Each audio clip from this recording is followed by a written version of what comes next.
Ladies and gentlemen, welcome to a new video. My name is Roy and today I'll be doing something different. Yes, I will not be reacting to any of the music. I will not be doing any sort of countdown or anything. We will be analyzing the running order for Eurovision 2023, and it's just not going to be your normal type of analyzing where I listen to the songs and be like, oh, this is a cool spot, or oh, this is a terrible spot. No, it's going to be something that a lot of people hate. It's going to be maths.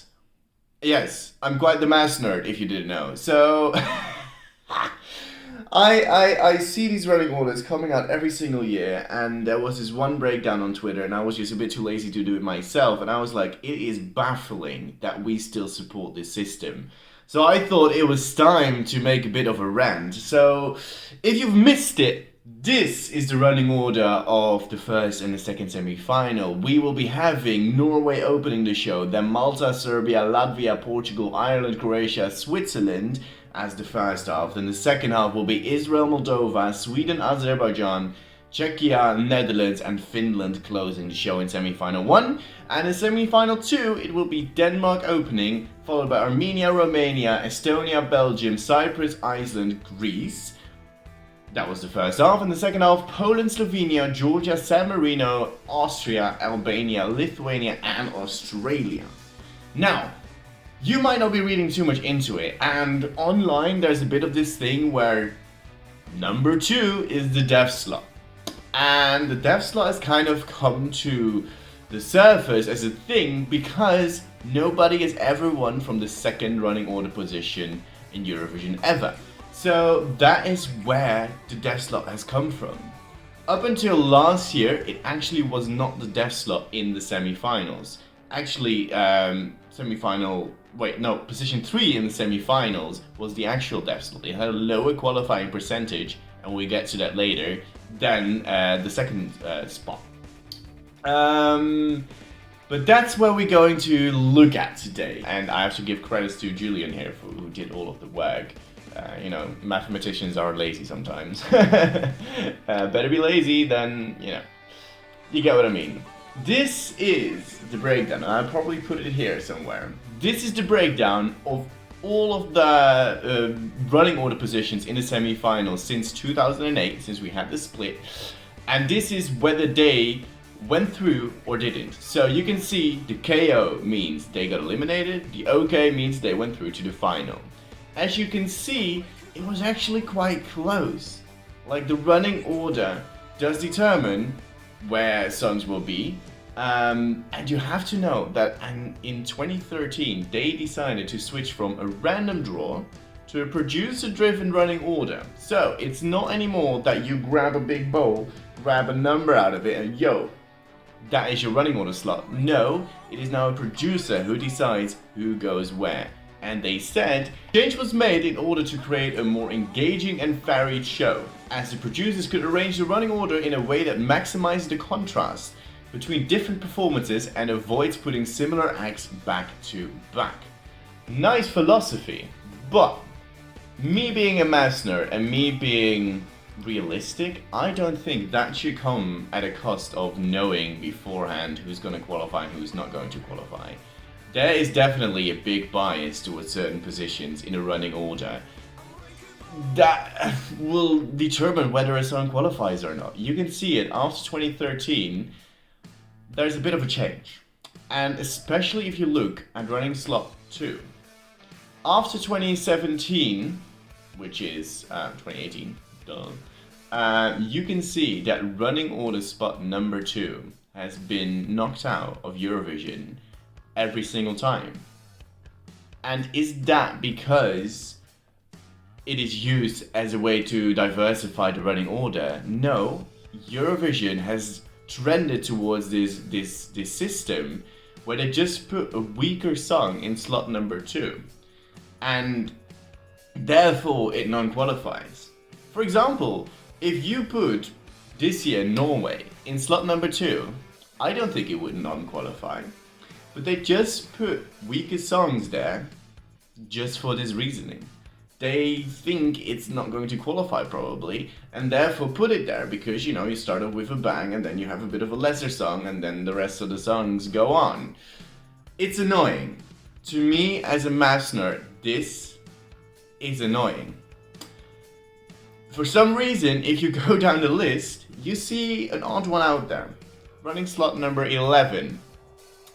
It has the same qualifying percentages as number 2 and number 3. And you can see number 3 only became, or number 2 only became the dev slot since last year. Because 11 had 2 non-qualifiers and 2 had 2 non-qualifiers. But 3 had 2 qualifiers. So, therefore, it's no longer the dev slot anymore. But it used to be.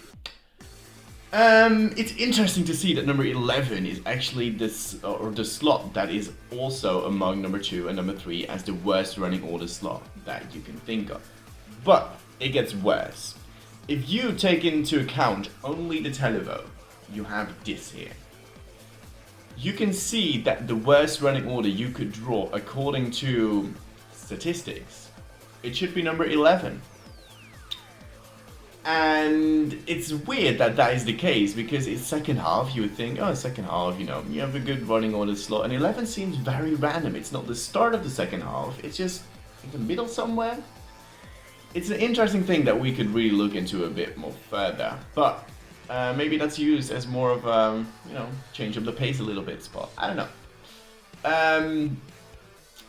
To me, it is really alarming that you look in that streak of non-qualifiers for running slot 2.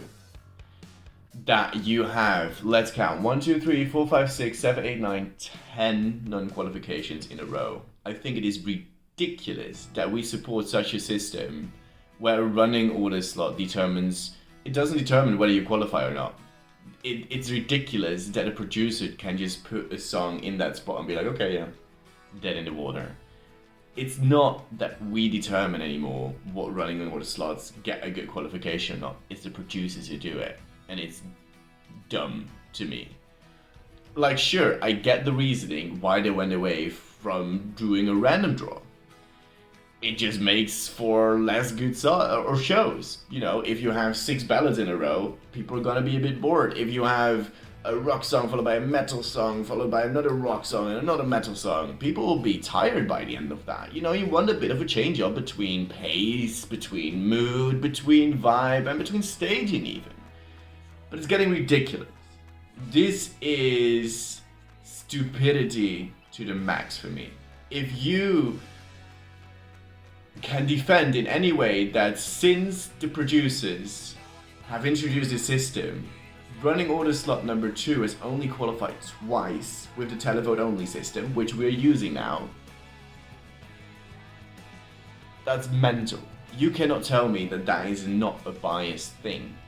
And I think it should change. So should we just eat that number 2 and number 3 are gonna be the dev slot? I don't think so. It's only 17 songs, or 16 even this year. It shouldn't matter that you're in slot number 2. Like I said, put Norway there. You have big songs in the first half. Just put them in slot 2. Make the statistics be actual statistics. This is just putting your will, your view, what you want in the final into existence. And it's just really, really annoying. For me as a mouse nerd, and I think for the integrity of the competition, because we get less and less integrity as more we move on. We get rid of the juries in the first or in the semi-finals. We have a running order that's produced by some people who think that this is the best possible running order.